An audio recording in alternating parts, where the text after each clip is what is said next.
તાજેતરમાં અમદાવાદની Archer art gallery ખાતે એક બહુ સુંદર મજાનો આર્ટ શો રજૂ થયો. સિનિયર આર્ટિસ્ટ વૃંદાવન સોલંકીનો solo art show lines of the line. આ શોમાં આર્ટિસ્ટ પોતાની ગતિશીલ કૃતિઓ અને વાઇબ્રન્ટ રંગનો ઉપયોગ કરવા માટે જાણીતા છે. આ તેમની 60 વર્ષની જર્નીનું સેલિબ્રેશન છે. તેમણે જણાવ્યું કે આ વર્ક મારા રોજબેરોજના જીવનના દ્રશ્યોનું નિરૂપણ કરે છે. તેમનો જન્મ જૂનાગઢમાં થયો હતો. જન્મસ્થળ જૂનાગઢ અને સૌરાષ્ટ્રના વિવિધ વિસ્તારના ગ્રામીણ જીવન મારા ચિત્રોમાં જોવા મળે છે. તેમની કેરિયરની શરૂઆતમાં બનાવેલા સ્કેચ, જેમાં ગ્રામ્ય શહેરી સ્કેચ, ફેસલેસ ફિગરો પણ છે, જે તેમના પેઇન્ટિંગોની એક આગવી ઓળખ છે.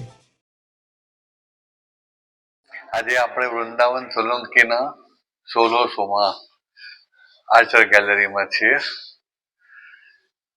આ વૃંદાવનનો બહુ જ અનોખો અને જુદા જ પ્રકારનો શો છે. એટલા માટે કે આમ તો વર્ષો પહેલા જ્યારે 77-78ના સમયમાં વડોદરા ફાઇન આર્ટ્સ કોલેજમાં હું ભણતો હતો, એ જ વખતે વૃંદાવન પણ કોલેજમાં એમનું માસ્ટર્સ કરવા માટે ત્યાં હતા અને અમે મળ્યા. અને એ વખતે પણ વૃંદાવનને ક્યારેક ડ્રોઈંગ કે સ્કેચીસ કરતા જોતો. એ પછી તો અમદાવાદમાં મળ્યા, ઘણા પ્રદર્શનોમાં જોયા, મેં પણ એમના પ્રદર્શનો કર્યા. પણ જે આ વખતે ડ્રોઈંગ બતાવ્યા છે એમના, લગભગ શરૂઆતમાં એટલે 60sથી શરૂ કરીને 2020 સુધીના જુદા જુદા પીરિયડ, જુદા જુદા દશકાના બધા લગભગ 150થી 200 ડ્રોઈંગ તમે મૂક્યા છે. દરેક જાતના વિષયો છે. એમના ગ્રામીણ મહિલાઓ, ગ્રામીણ પુરુષોની વાત છે, ઇવન ન્યુયોર્કની ફૂટપાથ ઉપર ત્યાં ગાતા વગાડતા લોકોના પણ છે. અને એ ઉપરાંત સૌથી મોટી વાત છે કે એણે પેરિસમાં કે બેલ્જિયમમાં કે વિયેટનામમાં કે ચાઇનામાં કે ન્યુયોર્કમાં ત્યાંના બિલ્ડિંગો, ત્યાંના લેન્ડસ્કેપો પણ કર્યા છે. એ બધા ડ્રોઈંગ પણ અમે મૂક્યા છે. એટલે બહુ જ અનોખા પ્રકારનું એક એક્ઝિબિશન છે. ખરેખર માણવા જેવું છે.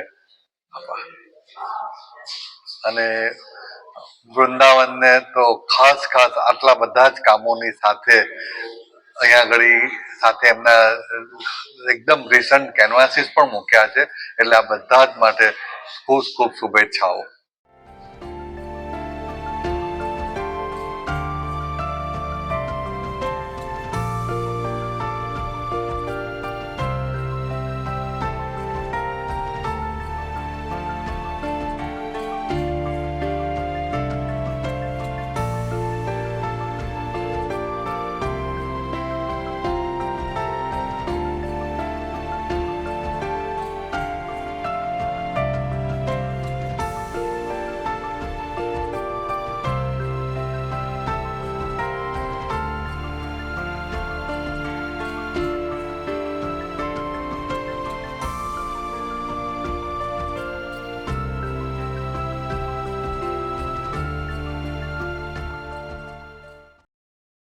છે કે આર્ચર આર્ટ ગેલેરીમાં મારો ચોથો શો કે ત્રીજો શો, ઓલમોસ્ટ ચોથો શો થાય છે.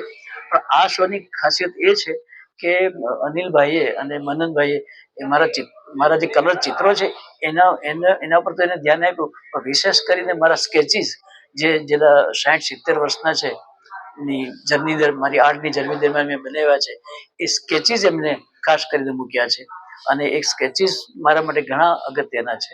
અને દરેક ચિત્રકાર માટે સ્કેચીસ એ બહુ અગત્યનું એક તત્વ હોય છે અથવા માધ્યમ હોય છે ચિત્રો સર્જવા માટે. અને સ્કેચીસમાં દરેક કોઈ સેલ્ફ પોર્ટ્રેટથી માંડી અને સાધુ સંતો, ન્યુયોર્ક સિટી, પછી કોરોના, એવા વિવિધ પ્રકારના વિષયો, પક્ષીઓ, પ્રાણીઓ, જેને કહેવાય કે આપણી આસપાસ બનતી રોજની ઘટનાઓમાંથી જે પાત્રો મળતા હોય છે, એ પાત્રો મેં ચારે બાજુ ફરીને 70થી અત્યાર સુધીમાં જ્યાં જ્યાં દેશમાં, દેશની બહાર જ્યાં જ્યાં એ બધા પાત્રોના સ્કેચીસ કર્યા છે. એટલે આ એક્ઝિબિશનનું ખાસ મહત્વ એ છે કે સ્કેચીસ એ બહુ સરસ રીતે અનિલભાઈ મૂક્યા છે. અને એમાં જોનારને અનેક પ્રકારના સ્કેચીસ તમને જોવા મળશે, નાની મોટી અનેક સાઇઝ જોવા મળશે, ઉપરાંત અનેક માધ્યમ જોવા મળશે.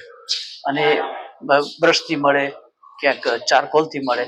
એટલે મારી જે અગત્યનું પાસું છે કે જેમ અત્યાર સુધી કોઈને બતાવ્યું નથી ક્યાંય જાહેરમાં, એ આજે પહેલું એક્ઝિબિશન તરીકે એ સ્કેચીસ આવી રહ્યા છે. એની સાથે મારા કલર પ્લેટ પણ મારી જે બંધાણી છે એ પણ અહીં જોવા મળશે. Thank you.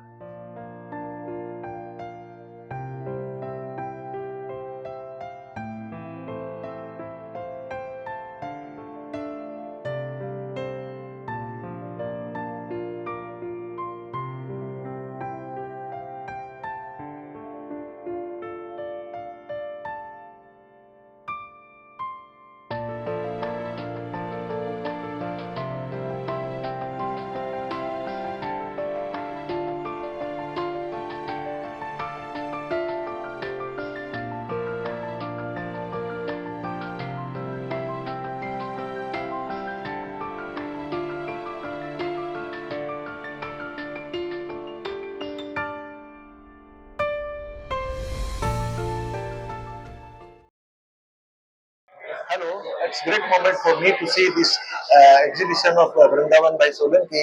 He is a world-renowned artist and excellent work you can see over here. He working since last so many decades, and the most notable and the most memorable pictures can be seen here. I am very much impressed with his work.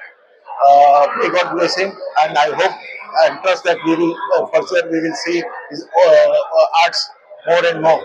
Thank you very much, sir. ये प्रदर्शनी lines of life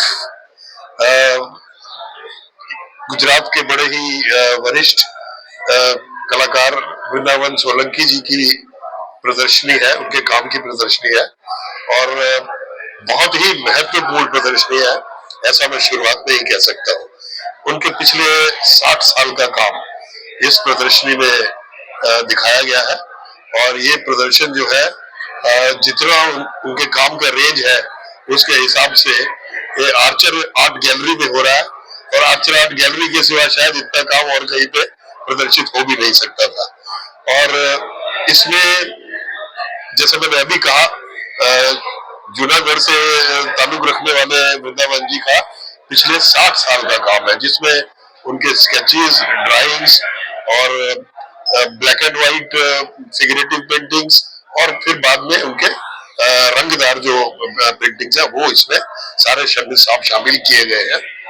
और इसमें उनके बीच में और कुछ वर्गीकरण करें तो उनके काम में महिलाओं पर फोकस है, उनके काम में पोर्ट्रेट्स पर फोकस दिखता है, पक्षियों की एक श्रृंखला दिखाई देती है, सिटीस्केप्स में न्यूयॉर्क शहर से लेकर अहमदाबाद तक की झलक मिल जाती है।